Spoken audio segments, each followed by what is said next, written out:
And will to grind the quid, Are you sharing your time? No, I'm on my own, I think. Okay. Minister, I'm happy to attend here tonight just to contribute to the debate on the Garda Síochána Functions and Operations Bill 2021, which intends to facilitate the implementation of the new Garda Síochána operating model.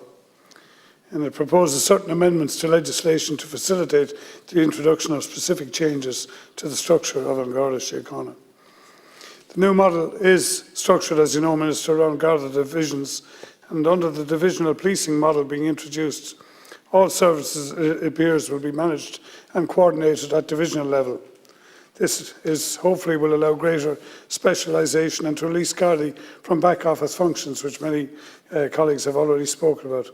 Garda districts will no longer form part of the organisational structure, and the division is now to be the primary operational unit, acting as a fundamental building block for delivering day-to-day policing, with enough capabilities and autonomy to effectively run local operations, but within a corporate framework to ensure consistency and quality of service.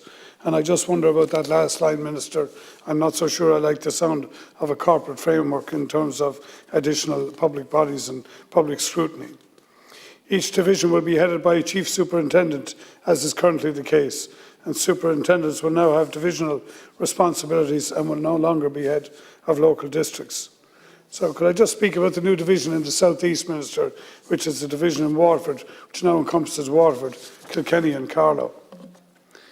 And this division does not have the present built capacity to accommodate fully the new personnel coming into the station. There is ample room on the present site to accommodate expansion and extension of the existing building, and this must be a priority now within the new policing plan.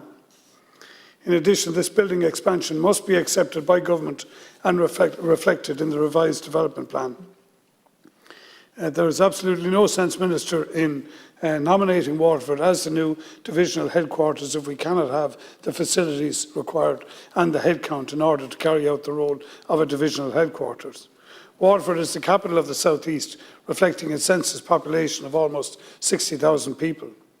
This number does not take into account the student population within the city, numbering close to 12,000, nor indeed of the 12,000 people plus who commute in and out of the city each day for employment.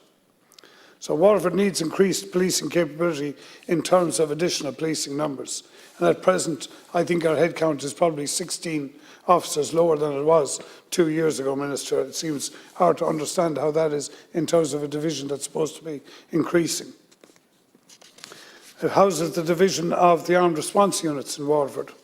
And it is also the control room and support base for all 99 calls for the 10 counties of the Eastern region. Now, Minister, I took the opportunity some weeks ago to visit the barracks in Waterford, and I have seen firsthand the lack of space where duty members do not even have lockers in which to store their clothes as they don their uniforms or their personal items. I have seen the control room where controllers are sitting cheek by jowl in a room with a lack of space and indeed a lack of ventilation. And it's hard to believe, and I can assure you that this facility is presently structured and how it's structured that it can provide adequately for such an important function within the new divisional headquarters. So we may be proposing a new policing model, but without resourcing, Minister, nothing will change. This is true too of the Garda stations in Tramore and Dungarvan, where new sergeant positions are yet to be activated. And indeed, the divisional HQ in Waterford, as I said, is short at present at least 16 full-time officers. Minister, I've spoken to Gardaí on the beat, and here are some of the comments that I have received regarding present policing policy. There are huge issues with staffing and lack of manpower. Another, no recruitment drive in over 3 years and not even a sign of one on the horizon. Another, no opportunity for rank and file to benefit from promotion in the present stagnant situation. Another said promotions that have been approved are taking between 2 and 4 years to implement. Minister, how can this be when we have Garda officers who are also retiring at the same time? Another says lots of guards have been taking off the beat, having to attend local district courts where sergeants' positions promised as court presenters have yet to be activated, And Minister, this is a significant problem throughout the courts in the country, as I'm sure well you're aware. You have rank and file Gardaí turning up every week at the district court to give a few minutes of evidence, maybe having their whole day taken up where cases are deferred or delayed. And what is the future of community policing? I'd ask a Minister if on Garda Síochána cannot engage and remain close to the public at large. And again, that has been covered by a number of deputies here earlier this evening. But the basis of Community Garda always in the past was a Community Garda living in the region, who knew the people he was dealing with, who knew what levels of crime were going on, who largely knew exactly who was involved in criminality and antisocial behaviour. And there was a lot of comfort in that. And that is something that we have gone away with and we need to rediscover. And I'd ask you also, Minister, what is the future development of roads policing? This is something, as a deputy, I struggle with the whole time. I see speed cameras placed in areas where, for instance, in Waterford on the Dunmore Road, there is habitually a speed camera placed in an area of 30 miles an hour where we haven't had an injury or a fatality in over 20 years.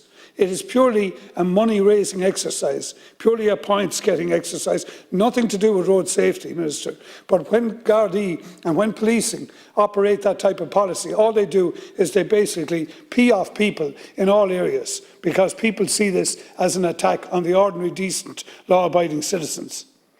And I'd ask you, what discretion is allowed to Gardaí anymore? And my understanding is very little now. Where a guard stops you, he has no discretion, whereas in the past, again, this engendered a good community spirit. That has gone, Minister, and that needs to be looked at also, in my opinion.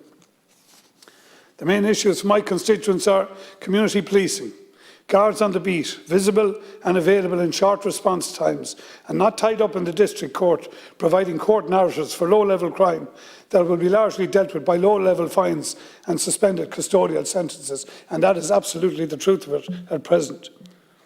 Serious crime response and an active and responsive detective units with liaison officers so that prosecution and potential court actions can be updated and timely communicated to the victims of crime.